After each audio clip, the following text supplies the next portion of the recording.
ผู้ใดทำการสานตั้งต่อดอกแทนคุณสืบสกุลโคดแนวให้แผ่พื้นไปข้างหน้าบุญสิพาทรงหายสุขสำบายกายมวลซืนอายุยืนหอดรอยเงินคำแก้วกำลังโฮมก็ขอนอบน้อมเดวรัตนตรัยกราบคารวะพระเถระทุกเถระนุเถระทุกรูปด้วยความเคารพอย่างสูงยิ่งกราบนมัสการพระครูอุดมรานุวรรณเจ้าอาวาสวัดศรีอุดมวงศ์ผู้อำนวยการสถานีวิทยุพระพุทธศาสนาวัฒนธรรมและสังคม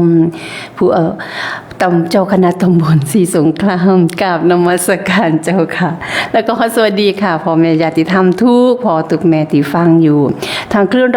101.75เนาะค่ะสถานีวิทยุพระพุทธศาสนาวัฒนธรรมและสังคมก็ขอสวัสดีกันช่วงบ่ายนะคะในรอบบ่ายค่ะบ่าย3 โมงบ่าย3 โมงสะอาดฮอดเนาะค่ะบ่าย3 โมงจนว่าฮอดพุ่นละ5 โมงแรงนะคะนี่ก็เข้ามาช่วงบ่าย3 กับ3 โมงครึ่งเนาะค่ะเนาะอนุโมทนาบุญนำสำหรับผู้ที่ไปร่วมด้วยไปนำกันไปสร้างกุศลร่วมกันไปเฮ็ดบุญนำกันไปสร้างบุญสร้างบารมีนำกันเนาะค่ะเนาะว่าฟังอาจารย์ตุลพระอาจารย์ตุลเป็นเบาเนาะโอ้ยขีดหอดภาพเก่า หลายผู้หลายคนหายเมื่อยหรือยังเนาะค่ะหายเหนื่อยหรือยังหายเหนื่อยหรือยังเศร้าเมื่อยหรือยังไปอีกบ่อยากไปอีกบ่อยากสนใจไปอีกบ่เนาะค่ะยังมีอีกหลายงานอยู่สำหรับงานประพฤติปฏิบัติธรรมสัญจรพระบรมธาตุนาดูลในครั้งนี้ประทับอกประทับใจอีหยังในเนาะมาเรามาบอกสู่กันฟังมาเราแจงแถลงไขสู่กันฟังเนาะค่ะในช่วงบ่ายๆค่ะส่วนผู้เว้าอยู่นี่หรือว่าเพราะว่าผู้ค้านี่ประทับใจเบิดทุกอย่างตั้งแต่เริ่มการตั้งงานเตรียมงานค่ะประทับใจเนาะค่ะไม่มีอะไรขัดข้องบ่มีอีหยังติดขัดจ้าอย่างเจริญบุญหลายสายยาวที่เป็นบุญหลายสายยาวเป็นจังบุญค่ะบ่มีอีหยังติดของจ้าอย่างสุขภาพก็ดีตอนไปก็ดีการต้อนรับกันญาติธรรมแต่ละคนหลังไกลกันโฮมบุญน้ำกันเนาะอนุโมทนาบุญนำค่ะเพราะว่าสิเป็นบุญบักขามเนบุญกันเทศเนบุญค่านั่นค่านี่นะคะคนละ5คนละ10คนละ100คนละพัน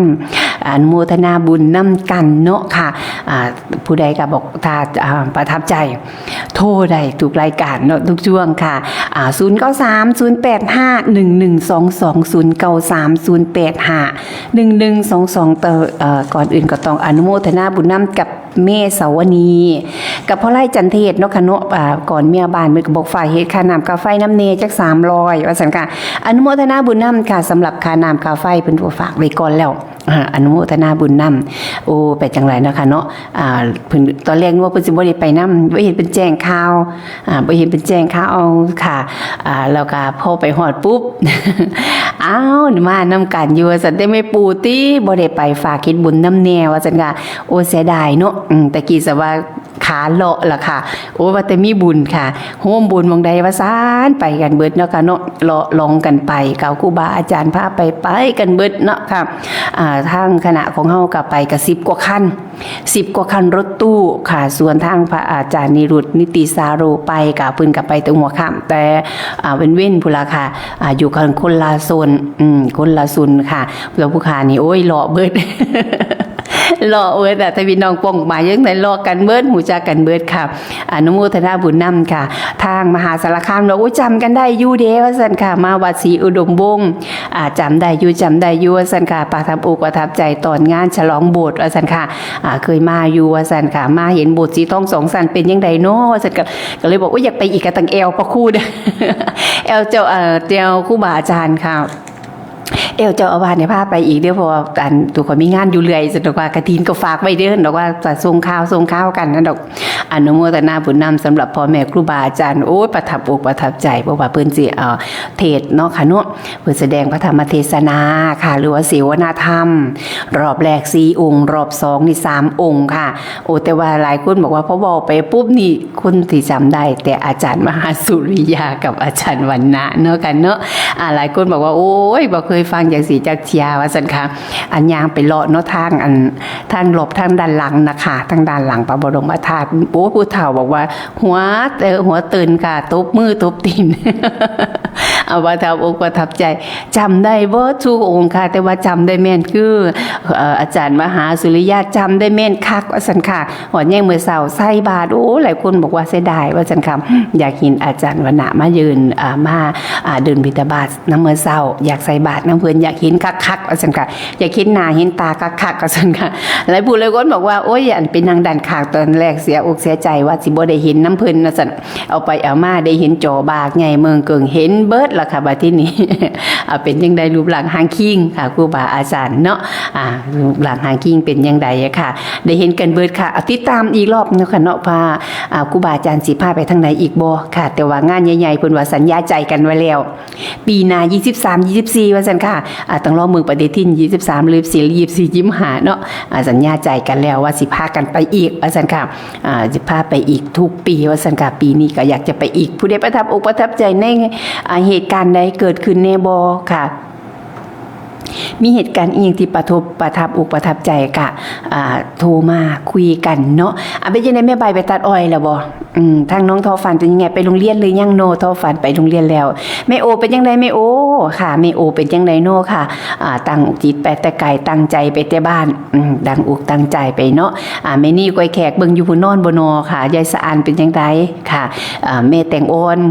ว่าสิเฝ้าหน้าจอแม่น้องนางน้องนดเจ้าว่าสิเฝ้าหน้าจอเป็นยังไงเนาะค่ะเนาะอนุโมทนาบุญนำว่าสิได้พบบ่พอกันกับแม่สมหญิงค่ะแม่สมหญิงกับไปคือกันไปคือกันค่ะไปกับทีมงานของครูบาอาจารย์ทางวัดถ้ำแฝดไปกับนำกันกับทีมงานของครูบาอาจารย์วัดถ้ำแฝดเนาะค่ะเนาะเพิ่นก็ไปนำกันกับอนุโมทนาบุญนำเนาะค่ะอนุโมทนาบุญน้ำกับค่าน้ำค่าไฟก่อนค่ะเมื่อวานเป็นวันพระวันเสาร์นะวันจันทร์บุญงามความดีค่ะทางญาติธรรมจะบ่ได้ทิมได้ควงบ่ได้ทิมบ่ละลายลืมถิ่นเนาะค่ะเนาะสำหรับทางเอามาแล้วค่ะสายแหลกแหกมันสวัสดีค่ะคุณยายเป็นจังได โอ้